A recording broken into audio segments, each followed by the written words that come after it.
बीच बड़ी खबर, विधानसभा चुनाव में जीत के बाद बीजेपी का बड़ा फैसला। विधानसभा जीत कर आए बीजेपी सांसदों ने इस्तीफा दे दिया है। नरेंद्र तोमर, प्रहलाद पटेल, राकेश सिंह का इस्तीफा सामने आया, जहां रीति पाठक, अरुण साव और गोमती साई का भी इस्तीफा, राजवर्धन, दिया कुमारी, किरोड़ी लाल का भी इस्तीफा सामने आया। तो वहीं आपको बताते चले कि जो चुनाव हुए थे 5 राज्यों में, उसमें जीते जो बीजेपी के सांसद हैं उन्होंने अपने पद से इस्तीफा दे दिया। मध्य प्रदेश, राजस्थान, छत्तीसगढ़ समेत 5 राज्यों में जीते सांसदों ने अब अपने पद से इस्तीफा दे दिया है। जो विधायक अब बने हैं, और कहीं ना कहीं अब ये भी अनुमान लगाया जा रहा है, अगर बात हम मध्य प्रदेश की करें तो उसमें चाहे कृषि मंत्री नरेंद्र सिंह तोमर का नाम हो या फिर प्रहलाद पटेल का नाम हो, दोनों में से किसी न किसी के नाम पर मुहर लगाई जा सकती है, या अन्य नाम भी हो सकते हैं, लेकिन कयास अभी यही लगाए जा रहे हैं। और साथ ही साथ आपको बता दें कि जिन राज्यों में बीजेपी ने अपनी जीत दर्ज की है, उनके जो सांसद है उन्होंने अपने पद से इस्तीफा दे दिया है। हमारे साथ associate editor Pradeep Kumar phone line पर जुड़े हुए और ज्यादा जानकारी ले लेंगे। प्रदीप, क्योंकि आप जिस तरह से देखें कि बीजेपी के जो जीते हुए सांसद थे उन्होंने अपने पद से अब इस्तीफा दे दिया है, अगर बात हम मध्य प्रदेश की करें तो कहीं ना कहीं अनुमान लगाया जा सकता है नरेंद्र सिंह तोमर के नाम पर या फिर प्रहलाद पटेल के नाम पर।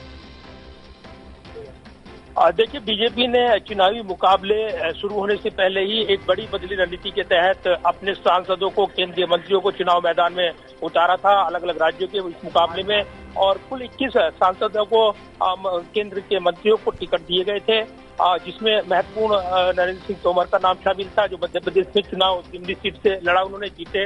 अब ये खबर सामने आई है कि जो 21 में से 12 सांसद और इनमें केंद्रीय मंत्री नरेंद्र सिंह तोमर का नाम भी शामिल है, वो भी इस्तीफा उनसे लिया है, यानी इस्तीफा उन्होंने दे दिया है लोकसभा की सदस्य से।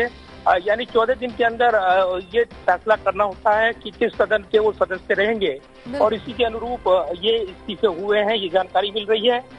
इसमें राजस्थान में राज्यवर्धन सिंह राठौड़, दिया कुमारी जो कि मुख्यमंत्री पद की रेस में भी शामिल है, किरोड़ी लाल मीणा का नाम शामिल है जो राज्यसभा सदस्य भी हैं।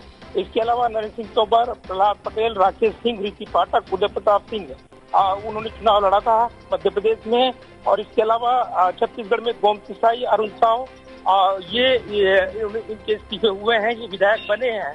तो ऐसे में अब लीडरशिप जो है नाम को लेकर मंथन करेगी, और चर्चाएं हैं कि जल्द ही मुख्यमंत्री के चयन को लेकर तस्वीर साफ होगी। जो 3 राज्य है जहाँ पर बीजेपी सरकार बनाने जा रही है, उसमें छत्तीसगढ़, इसके अलावा राजस्थान, मध्य प्रदेश शामिल है। तो ऐसे में अब सांसदों और जो केंद्र के मंत्री थे जो चुनाव जीत चुके हैं, उनसे इस्तीफे लिए गए हैं। तो इससे एक बड़ा समीकरण बनकर उभर रहा है कि अब जो सरकार को लेकर जो खासतौर से रणनीति बनानी है बीजेपी को, उसके पास विकल्प रहेंगे कि वो किस नाम को सहमति देते हैं। यानी अब ये भी रेस में शामिल हो गए हैं ये नाम। राजस्थान से दिया कुमारी, नरेंद्र सिंह तोमर की चर्चाएं रही हो, लेकिन ऐसा लगता नहीं है, क्योंकि मध्य प्रदेश में शिवराज सिंह चौहान, वो उनकी लाडली बहना योजना, तो वो उनका सशक्त दावेदारी मध्य प्रदेश में बनी हुई है। इसके अलावा छत्तीसगढ़ में अरुण साव का नाम चर्चाओं में है, लेकिन देखना होगा कि मोहर किस पर लगती है। तो बीजेपी जल्द से जल्द अब ये निर्णय लेगी कि वो इन राज्यों में मुख्यमंत्री का चुनाव वो कर ले। और इसके अलावा जिस तरीके से कांग्रेस ने रेवंत रेड्डी का नाम फाइनल किया है, तो वो भी अपने राज्यों में जहां जीते हैं वहां पर जल्द से जल्द मुख्यमंत्री के नाम का ऐलान कर दें। बिल्कुल प्रदीप, तमाम जानकारी साझा करने के लिए बहुत शुक्रिया आपका।